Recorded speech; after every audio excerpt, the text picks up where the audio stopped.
Suddenly, a hand grabbed his shoulder. Tsuyoshi. Uncle Nakazato's grip was firm, his face grim. If you stop, you'll die. Keep moving, the man said, dragging Tsuyoshi back into action. Tears stung Tsuyoshi's eyes as he cried out, Uncle Nakazato. Mom and Dad, they're still at the house. Uncle Nakazato didn't hesitate, shaking his head firmly. Don't look back. You and Karina need to survive.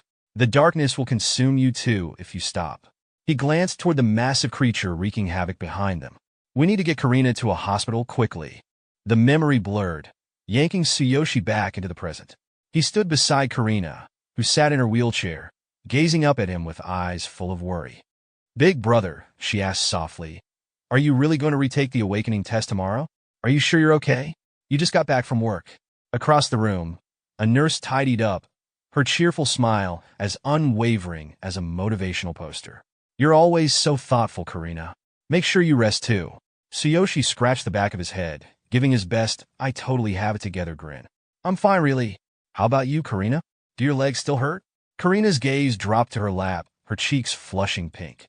I can't walk anymore, but I'm used to the pain by now, she murmured, her voice wobbling like a poorly balanced chair. Tsuyoshi's fists clenched, his heart doing an impression of a trash compactor. Karina's really suffering, isn't she? He thought, the weight of their past settling over him like a bad weather report. And because life loved its timing, a system notification dinged in his vision. Divine Eye activated. Target bodily information. Both legs trapped under a collapsed building. 98% of nerve cells necrotized. Condition includes intermittent nerve pain. Recovery probability, 1%. Tsuyoshi stared at the message like it owed him money, his gaze shifting back to Karina in her wheelchair. A 1% chance of walking again? Great. What am I supposed to do? Gamble with reality. His mind wandered, conjuring a highlight reel of all the things she should have been doing, going to school, laughing with friends, living her best life. Instead, here they were. Him, trying to ace a test designed to kill half its participants, and her, stuck enduring a cruel hand life had dealt. Karina's my only family. I can't bear to see her suffer, he thought, determined to keep his hopeless poker face in check. Determined, Tsuyoshi made a silent promise. Even if the odds are close to zero, I'll do whatever it takes to help her stand on her own again. The scene shifted to Tsuyoshi walking alone through the city, the night air crisp enough to remind him he forgot a scarf. He clenched his fist as thoughts fired like motivational posters in his brain. As long as there's even a 1% chance, there's hope. There must be a way. If I rise as a hero, I might gain knowledge or powers that could heal her.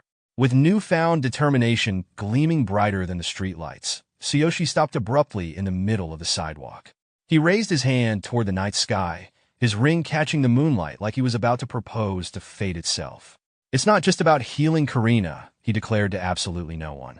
I want to live my life with pride. That's why I'm going to become a hero, the strongest hero there is.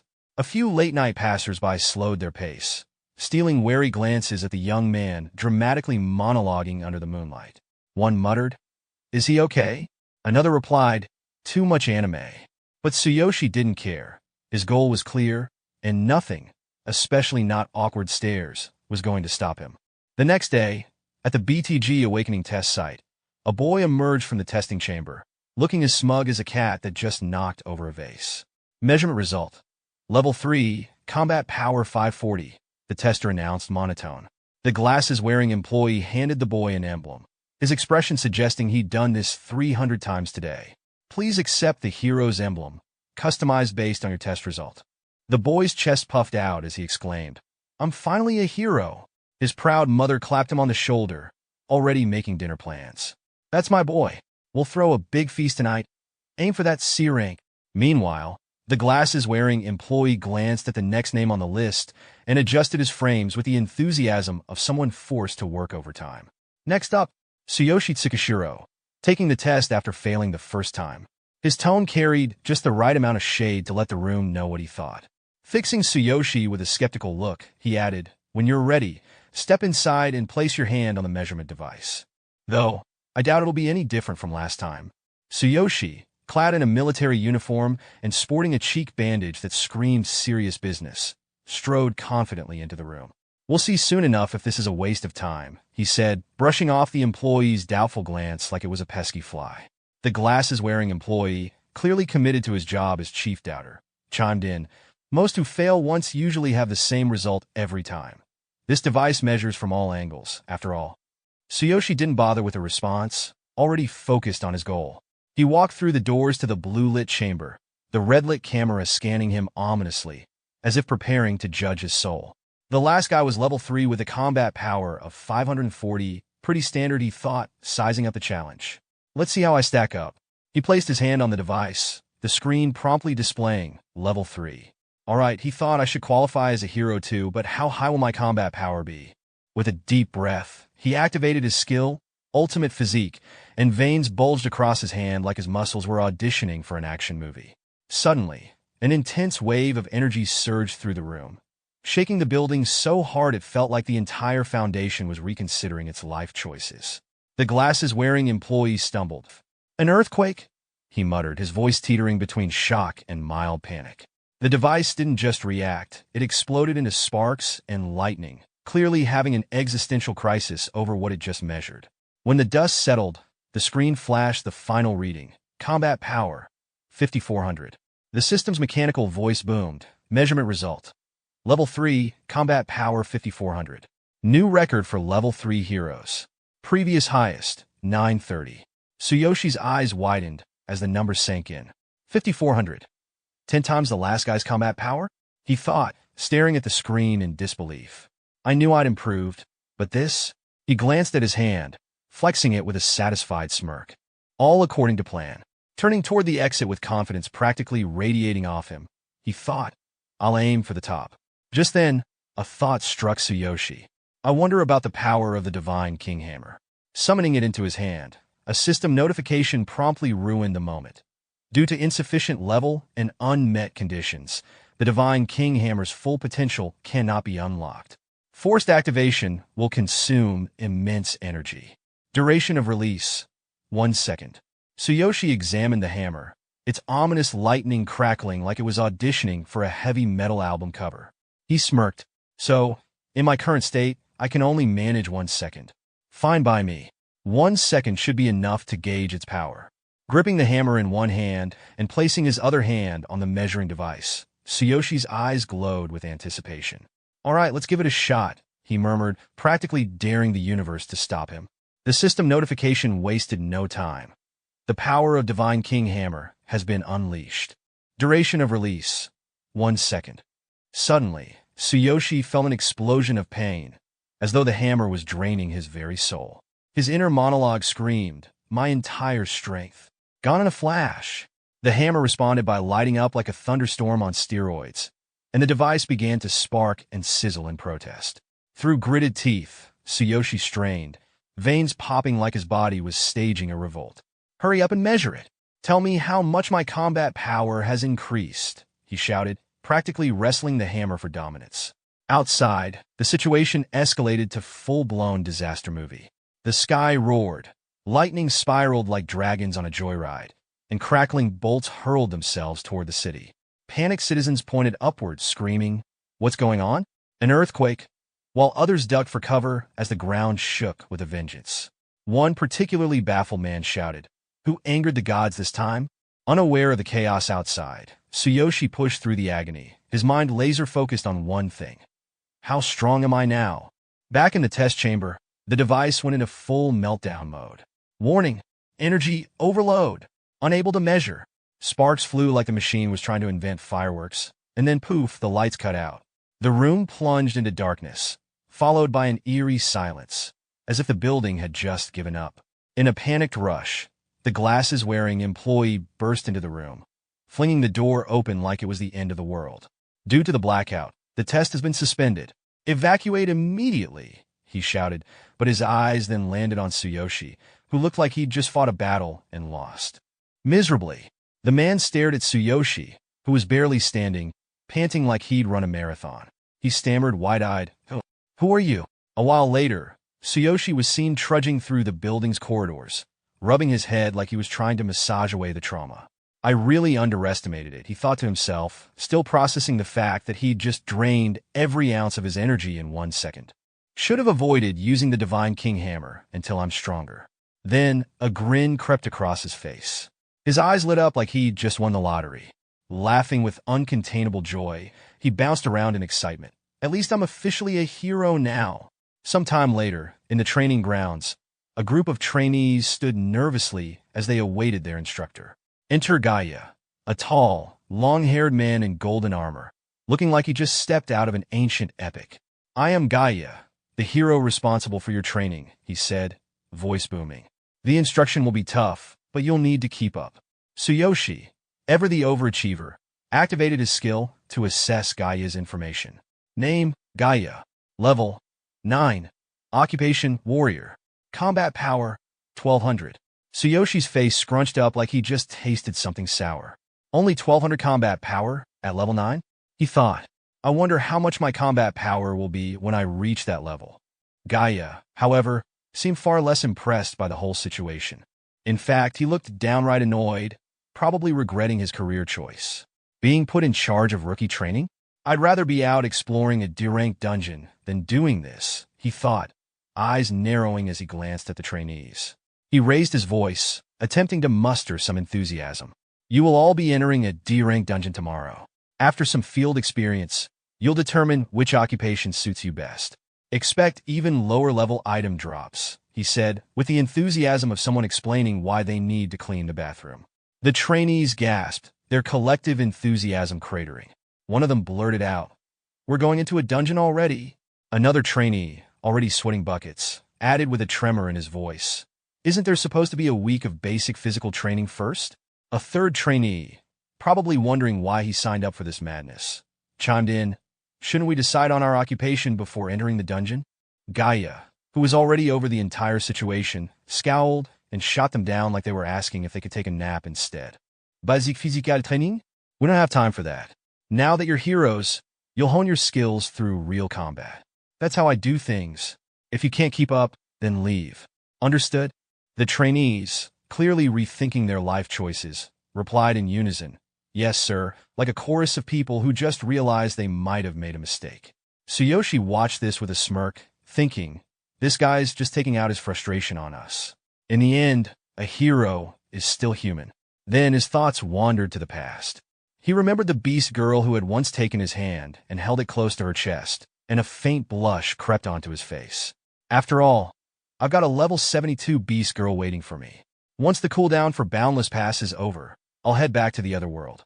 Later that night, Tsuyoshi was sitting in his apartment, the daily news droning on in the background like a lullaby for people who still cared about the news. The reporter's voice filled the quiet room. Due to the earthquake that occurred around 7 p.m. tonight, a power outage has affected some areas of the city. Fortunately, no injuries have been reported. The Hero Union is already taking steps to resolve the situation. Tsuyoshi's eyes narrowed, his focus sharpening.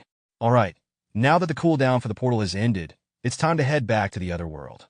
A spark of excitement flickered in his eyes. I'll grow stronger there, choose my occupation, and gather all the equipment I need. He muttered aloud, I need to open the Boundless Passage. The ring on his finger began to glow with a golden light, as though it was ready to give him a grand magical entrance. Tsuyoshi felt the familiar energy engulf him, his eyes narrowing in anticipation as the world around him warped. In the blink of an eye, he was transported back to the other world, ready for whatever bizarre adventure awaited him next. The bright moon hung in the sky, and Tsuyoshi couldn't help but smile as he gazed up, feeling a sense of nostalgia wash over him. So, I'm back here again, he murmured, clearly pleased with himself. Sitting on the ground, he sighed, taking in the familiar scenery. Everything's the same as before. Even my clothes are back to how they were the first time. A frustrated look crossed his face. Great. So when you leave this world, both time and equipment revert to their original state. What a hassle. Lost in thought, Tsuyoshi didn't notice the approaching figure until it was way too late. Master, is something the matter? The beast girl suddenly appeared in front of him, her melon-sized chest dangerously close to his face. Tsuyoshi froze, eyes wide. Oh, right. I almost forgot about this. His heart skipped a beat. This is the part where I look like an idiot again, isn't it? Tsuyoshi quickly recovered, trying to hide his panic with a nervous laugh. Rubbing the back of his head, he said, No, it's nothing. Anyway, let's get to leveling up. Lead the way. The beast girl beamed. raising one hand dramatically toward the sky while making a fist with the other. I'm so glad to see you're eager, master. But then, her expression shifted to one of seriousness. There's a level 3 goblin nest nearby. They may only be level 3, but those goblins are cunning, lecherous, and numerous. You must stay vigilant. Tsuyoshi blinked, completely confused. Lecherous? Why does that sound like a problem for her? Noticing his puzzled look, the beast girl seemed just as perplexed. Tsuyoshi quickly shook himself out of it, thinking, all right, goblins, this is starting to feel like a real fantasy world. His lips curled into a grin, thinking of a character from Naruto. All right, it's settled. The target is the goblins. The beast girl's face lit up as she jumped with excitement, making an adorable puppy-like gesture with her fist held high in the air. Let's go, master, she cheered. Tsuyoshi grinned widely, feeling a surge of excitement. This is what I've been waiting for. In front of the goblin cave, Tsuyoshi and the beast girl crouched in the bushes, peeking at the goblin sentries lurking at the entrance. The beast girl leaned in, whispering, "Be careful not to wake the goblin sentries." Tsuyoshi smirked. You're level 72. You should be able to take them out no problem, right? He couldn't help but marvel at her stats. Her combat power is 630,000. That's insane. Just what I'd expect from a level 72. The beast girl blushed slightly, clutching her melons shyly as she gave him a curious look. How do you know my level? With a confident grin, Tsuyoshi shrugged. I'm not your master for nothing, you know. Anyway, could you show me how a high-level hero fights? She hesitated. If I fight alongside you, you won't earn any experience points. The level difference is too great. Tsuyoshi scratched his head. Oh, so there are rules like that? I just wanted to see you in action. Blushing, the beast girl replied, You're flattering me. But if you insist, I'll give it a shot. She drew her knife, her eyes gleaming with determination. Watch closely. In a flash, she vanished from his side, reappearing in front of the goblins. Her blade sliced through the air in an effortless blur as she took them down with her instant step slash. Tsuyoshi stood there, wide-eyed, and couldn't help but clap. Whoa! That's the movement of a level 72 warrior. So cool. The beast girl turned with a smile, her eyes sparkling. You're too kind. I always give my all, even against low-level opponents. I hope that was helpful. Tsuyoshi's eyes practically sparkled with excitement. It was incredible. By the way, could you teach me that move? She hesitated, raising an eyebrow. Instant step slash is a skill for high-level warriors. It's not really something you can learn yet. Besides, you haven't even decided on an occupation, have you? Tsuyoshi chuckled, a mischievous glint in his eye. In that case, I'll become a warrior too. I mean, with you as my personal trainer, I'll be unstoppable. He thought to himself, with a level 72 warrior by my side, I'll have no problem picking up all the cool moves. But first, I need a weapon, something that doesn't require a heroic divine king hammer. A system notification popped up. Notification: you have switched to warrior. Occupation status updated. Tsuyoshi Tsukishiro, level 3, warrior, combat power, 5400. Weapon: divine king hammer. The beast girl's expression softened, and she gently took his hand, holding it close to her chest. She gazed at him with a hint of affection. You chose to become a warrior because of me. I'll make sure to be of use. Her cheeks flushed slightly. I'll do my best to support you in leveling up. First, let's gather some equipment for warriors. Tsuyoshi's face turned bright red as he felt her hand in his, a goofy grin spreading across his face. What kind of world is this? He thought, his cheeks burning even more. But just as things were getting a little too comfortable, a goblin's voice rang out. Hey, it's time for a shift change. One of the goblins noticed the downed sentries and froze, staring at Tsuyoshi and the beast girl. An intruder! Tsuyoshi turned with a smirk, feeling the rush of excitement. Looks like I'll handle this guy on my own. With a confident step forward, he glanced at the beast girl. Lend me a dagger. There's something I want to try. A system notification immediately popped up. Notification: Silver Dragon Dagger borrowed. The beast girl's eyes widened in concern. Master, engaging an enemy of the same level head-on might be. But before she could finish, Tsuyoshi had already lunged toward the goblin, his thoughts racing. I haven't fully tested the power of Heaven Sucker yet. These goblins will be my guinea pigs. As Tsuyoshi charged at the goblin with the borrowed dagger, he couldn't help but feel the thrill of his new power. This would be the perfect opportunity to see what his warrior abilities and his untested skills could do in action. Tsuyoshi's heart raced as he soared through the air, his dagger aimed at the goblin below. The creature's red bar displayed level 3, combat power, 420, but Tsuyoshi's confidence never wavered. With a swift, clean slash, he released a wave of energy from the silver dragon dagger. The force of the strike cleaved through the goblin and its companion in an instant, both monsters collapsing to the ground in defeat. The beast girl, watching in awe, thought to herself, to defeat goblins of the same level so effortlessly. Even a party of 6 would struggle with that. Tsuyoshi landed smoothly, his grin wide as he turned to face the remaining goblins. This seems surprisingly easy. I'll wipe out the rest of these goblins. His voice rang with pride as the surge of experience points filled his system. His thoughts raced. The divine selection system is fascinating. I'll reach level 4 by the end of the night. His status updated before his eyes. Level 3 occupation, warrior weapon, silver dragon skills. None replicate skill. Heaven Seeker experience. 53,000. Tsuyoshi felt a rush of excitement. Level 3 was just the beginning. If he could defeat enemies this easily now, just imagine the strength he'd have by the time he reached higher levels. Beside him, the beast girl stepped forward hesitantly, her ears drooping as she offered a makeshift weapon with both hands. "I'm sorry for the inconvenience," she said softly, her voice tinged with guilt. "Please use this as a weapon for now." Tsuyoshi barely glanced at her, his eyes scanning the battlefield. Then, something caught his attention, a worn-out wooden stick lying in the dirt. Ignoring her offering, he knelt and picked it up. He turned the battered stick in his hands as if it were a relic from another era. A faint grin tugged at his lips, and his eyes glimmered with mischief. "Don't worry," he said with a quiet confidence, the edge of exhaustion softening his tone. "Even a goblin stick isn't too bad." As if in response, a crisp system notification appeared before him, its chime echoing in his mind. Level 3 occupation, warrior weapon, worn-out wooden stick replicate skill. Heaven Seeker experience, 53,000. The beast girl furrowed her brows, her concern evident. "Master, we must hurry and gather some basic equipment. Your current gear offers almost no defense." Tsuyoshi nodded faintly, her words resonating with his own thoughts. "She's right. I'm practically walking armorless into death's embrace. Without proper gear, even this stick won't be enough." He paused, his mind wandering back to the mysterious divine consciousness inventory. The memory of its first activation was as vivid as ever. Divine consciousness inventory.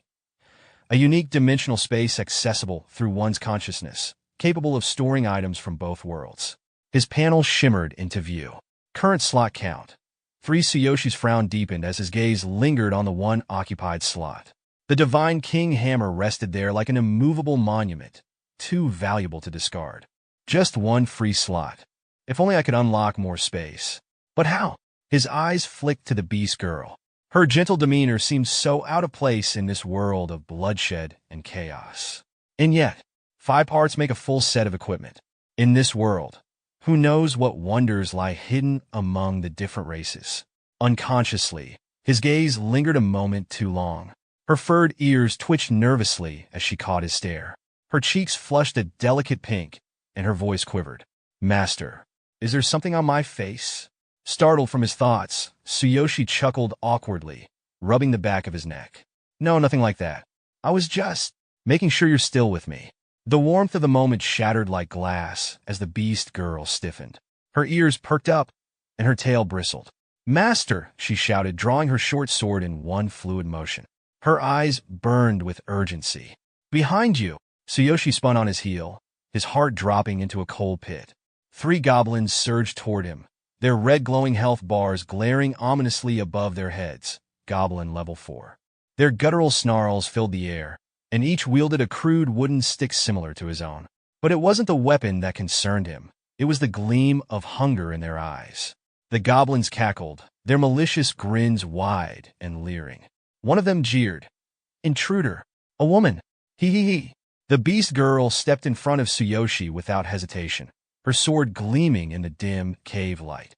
Her voice was steady, but edged with urgency. "The goblins grow stronger as we go deeper. Stay alert." Tsuyoshi blinked, momentarily caught off guard by her protective stance. But confusion quickly turned into a spark of excitement. His lips curled into a confident grin. That means the experience points will also increase. Without waiting, Tsuyoshi charged forward, gripping his worn-out wooden stick like a seasoned warrior wielding a legendary weapon. His sudden movement startled the goblins, their mocking expressions shifting to alarm. One goblin sneered, raising its crude weapon. "You reckless fool!" Tsuyoshi met its glare head-on, his voice booming through the cavern. "Take this!" He swung the wooden stick with all his strength. The impact wasn't what anyone expected. A massive explosion of energy erupted from the stick, a blinding light engulfing the goblins. The sheer force obliterated all three enemies in an instant, leaving nothing but scorch marks on the ground where they once stood. A chime echoed in Tsuyoshi's mind as a system notification appeared before him. Level 3 occupation, warrior weapon, worn-out wooden stick replicate skill, Heaven Seeker experience, 150-3000. Tsuyoshi examined the stick in his hands, its surface now riddled with cracks. He winced slightly, clutching his wrist, but the grin never left his face. The higher the level of the enemy, the more experience I gain. But this weapon, it's too fragile. The beast girl watched in stunned silence, her eyes wide with awe. Slowly, her fingers tightened around her sword as her heart swelled with admiration. Master's potential is incredible. That blow, with just a wooden stick, he displayed strength that shouldn't be possible at his level. To defeat three enemies at once, instantly, despite the level difference. Her face flushed, and she clasped her hands to her chest. That's master for you. Tsuyoshi didn't linger on his victory. With an unshakable determination, he pressed forward into the depths of the goblin cave. The air grew heavier, the flickering shadows growing denser as the enemies became more numerous. Yet, no matter how many goblins appeared or how much their levels rose, Tsuyoshi's explosive power made their efforts futile. Each swing of his stick sent goblins flying, their health bars evaporating in seconds. From behind, the beast girl couldn't contain her excitement. She clapped her hands, her voice rising like a cheerleader's cry at a championship game. "Amazing master!" she exclaimed, her tail wagging with delight. Defeating yet another goblin with a single decisive strike, Tsuyoshi muttered under his breath. "This skill is great, but the weapon is trash." "That's the sixth one already." He exhaled sharply, gripping his battered stick tightly as his gaze swept over the lifeless bodies of the goblins. His breathing began to steady, though his mind was racing. Wow! I never expected the experience bonuses in this world to be so great. I'm getting stronger much faster than I thought. With one final swing, he dispatched the last goblin. The dull thud echoed in the cavern, and for a moment, all was quiet. As Tsuyoshi stood there, a flood of memories filled his mind. Back when I worked as a cleaner, I'd overhear the heroes grumbling. They were always frustrated about leveling up. Fragments of conversations replayed in his head, vivid and bitter. Everything gets taken by the guild, leaving us with nothing. Maybe we should join the guild too. All the dungeons are being fought over. When will we ever level up? Tsuyoshi smirked, his eyes narrowing as he looked down at the fallen goblins around him. But here I can keep all the experience for myself. No guild restrictions, no one to share with, and the monsters grant way more experience than I've ever heard of. This world really is amazing. As if confirming his thoughts, the system chimed again. Experience, 2,100, 3,000. He clenched his fist, his pulse quickening. At this rate, I'll be unstoppable. I'm going straight for the boss. Fueled by confidence, Tsuyoshi pressed deeper into the cave. But that confidence shattered like fragile glass when he reached the cavern's core. The air turned heavy, almost suffocating. The dim light from the cave's moss barely illuminated the monstrous figure that loomed ahead. Tsuyoshi froze, his blood running cold. Slowly, he ducked behind a nearby rock, his hands trembling slightly as he peeked out. The creature's red eyes glowed like smoldering coals, piercing through the darkness with an almost tangible malice. Its towering frame radiated raw, unrelenting power. Tsuyoshi swallowed hard, his throat dry. Is that the goblin boss? Behind him, the beast girl crept closer, her usually composed face marked with fear. Beads of sweat trickled down her temples as she whispered, "Unlucky for us, master. This time, the boss has been possessed by darkness." Her words hit Tsuyoshi like a hammer. He blinked, his mind stuttering. Darkness? There's darkness in this world too? For a moment, his thoughts were paralyzed. His mind raced as he tried to come up with a plan. I can't back down now. But if this thing really is possessed by darkness? A chilling memory surged to the surface, the first time Tsuyoshi encountered a monster in his original world. The shadows of the past loomed large in his mind. In my world, darkness also lurks in the caves. Could it be the same entity? His grip on the worn-out wooden stick tightened as he tried to steady his spiraling thoughts. His heart pounded in his chest, each beat echoing like a drumroll of impending doom. Sensing his distress, the beast girl's voice cut through the tension like a lifeline. "Master," she whispered, her tone laced with caution. "Enemies possessed by darkness are formidable. This boss may only be level 6, but once it's possessed by darkness, its strength becomes exponentially greater." She hesitated before continuing, her expression grim. Darkness doesn't just amplify power, it shrouds its host in mystery, making its next move impossible to predict. That's why. She stepped forward, gripping her sword tightly. "That's why I will handle this boss myself." Her words pulled Tsuyoshi out of his thoughts, but instead of calming him, they stoked the fire of his rage. His voice trembled with fury as he growled, "No, I will absolutely take it down with my own hands, whether it's now or sometime in the future." His resolve solidified as he glared at the dark goblin boss. "I don't know what connection darkness has across different worlds, but I will kill them all. Every last one of them. I will avenge my family." Fueled by his blazing determination, Tsuyoshi launched himself forward, the worn-out wooden stick clutched tightly in his hand. His voice roared through the cave, shaking the air itself. "I will kill you with my own hands." "Master, wait!" the beast girl cried, her voice thick with panic. But it was too late. The dark goblin boss surged forward to meet him, its grotesque mouth wide open, teeth glinting like daggers in the dim light. The creature's movements were unervingly fast, each step shaking the ground. Tsuyoshi's vision blurred with rage as a name echoed in his mind. "Karina. You ruined Karina's life too." With all his strength, he swung his battered stick, the strike landing solidly on the boss's side. For a brief, fleeting moment, he thought he might have a chance. But the boss retaliated with equal ferocity. Its clawed arm smashed into Tsuyoshi, sending him flying backward like a rag doll. He crashed hard against the ground, the impact knocking the wind out of him.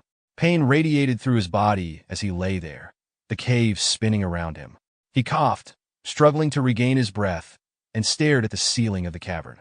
The goblin boss barely flinched, its health bar mocking him with its stubborn resilience.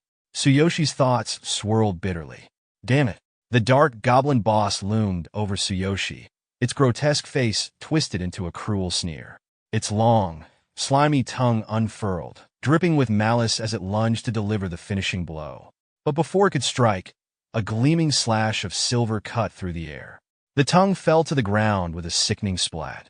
The beast girl stood firm, her blade glowing faintly. "Master, your weapon!" she shouted, desperation in her voice. Tsuyoshi lay motionless for a moment, his battered body trembling as he forced himself to rise. Blood trickled from the corner of his mouth, but his eyes burned with unyielding fury. "The one who took my father and mother. The enemy of Karina. No, I refuse to be killed by the likes of you." Suddenly, his eyes flashed with an intense yellow glow, illuminating the cavern. System notification. Ultimate physique activated. Complete. In an instant, Tsuyoshi's body began to transform. His muscles expanded, surging with energy, his form now resembling that of a world-class bodybuilder sculpted from stone. Power coursed through every fiber of his being, the sheer intensity radiating off him like a blazing inferno. He clenched his fists, his voice thunderous as it echoed through the cave. "If I don't have a weapon..." He stepped forward, his gaze locked on the monster. "Then my body will be the weapon." System notification. Enhancement focused on right hand. Immense strain detected. Caution advised. The warning flashed in his mind, but Tsuyoshi brushed it aside, his focus absolute. He charged forward, the ground cracking beneath his feet from the sheer force of his movement. With a mighty roar, he swung his empowered fist, all his rage and determination channeled into the blow. His punch collided with the dark goblin boss, and for a moment, time seemed to freeze. The impact unleashed a devastating shockwave, obliterating the boss in an instant. Ash scattered through the air like smoke, the monstrous figure erased from existence. Breathing heavily, Tsuyoshi stood amidst the destruction, cradling his throbbing right hand. His body ached, and his heart raced, but his resolve burned brighter than ever. He glared at the ground where the monster once stood, his voice low but resolute. "I will kill all the darkness," he vowed, each word dripping with conviction. System notification. Level up. Level. For occupation. Warrior weapon. None skills. None replicate skill. Evan Shaker as the adrenaline drained from his body. Tsuyoshi glanced down at his trembling right hand, a smirk tugging at the corner of his lips despite the searing pain. Even my own body can't keep up with his power, he thought, a mix of pride and self-awareness flickering in his expression. The beast girl rushed to his side, her voice thick with concern. "Master, your arm, it looks terrible." He tried to wave her off, but winced as sharp pain shot up his arm. Glowing text flickered in his vision, an ominous reminder of his overzealous actions. System notification. Warning. Severe injury detected in the right hand. Immediate treatment required to prevent necrosis. Energy output exceeded the hand's physical limits. Future strengthening adjustments are recommended. Clutching his throbbing arm, Tsuyoshi muttered hoarsely, "It hurts," before his knees buckled.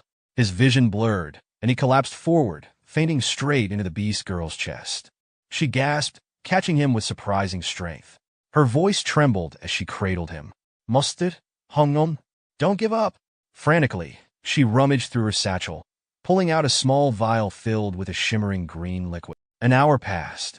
The dim cave now seemed oddly serene, with two bats, one white and one black, fluttering playfully above. Tsuyoshi's eyes snapped open, a spark of vitality returning to them. He groaned as he sat up, flexing his fingers cautiously. "Oh, I feel so much better already," he exclaimed, examining his hand. The beast girl beamed, relief washing over her. "The medicine worked? Thank goodness." Tsuyoshi inspected his arm closely. Though still tender, it was no longer swollen or burning. His thoughts turned curious.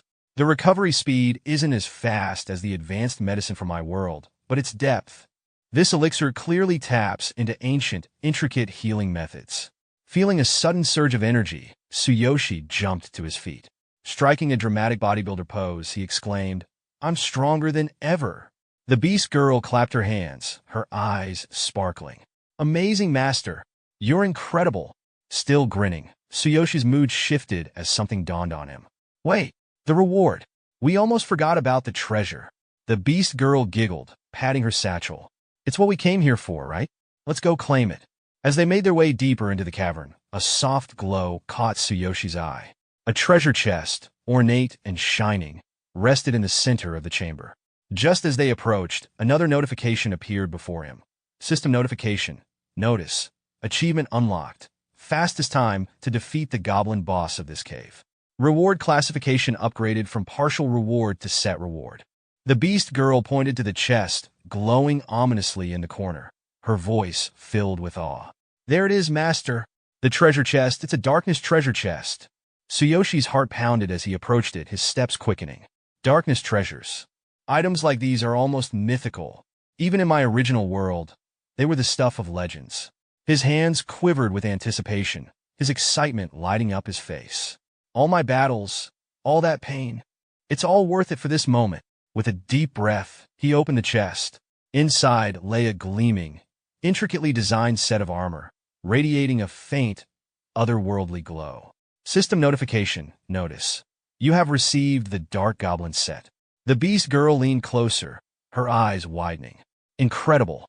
Master, this is such a rare find. This armor will definitely come in handy." But Tsuyoshi's enthusiasm was suddenly replaced by a look of concern. He quickly closed the chest, his mind racing. "Wait, my inventory only has one free slot left. If I store the entire set, will it count as a single item or separate pieces?" As if reading his thoughts, a notification appeared before him. "Do you want to save the item in your inventory?" Hesitating for a moment, he finally selected yes. To his amazement, the entire armor set compactly fit into the single slot, leaving the remaining space untouched. System notification. The Dark Goblin set has been added to your inventory. You can retrieve it at your own will. A mischievous chuckle escaped Tsuyoshi's lips, his grin spreading wide. "What a steal! I can't believe I got away with that. The beast girl tilted her head curiously. Master, why are you smiling like that? Snapping back to reality, Tsuyoshi waved off her concern. Oh, it's nothing. I was just appreciating how efficient the system is. Then a thought struck him. By the way, can you sew? The beast girl's ears perked up, and her smile brightened. Of course.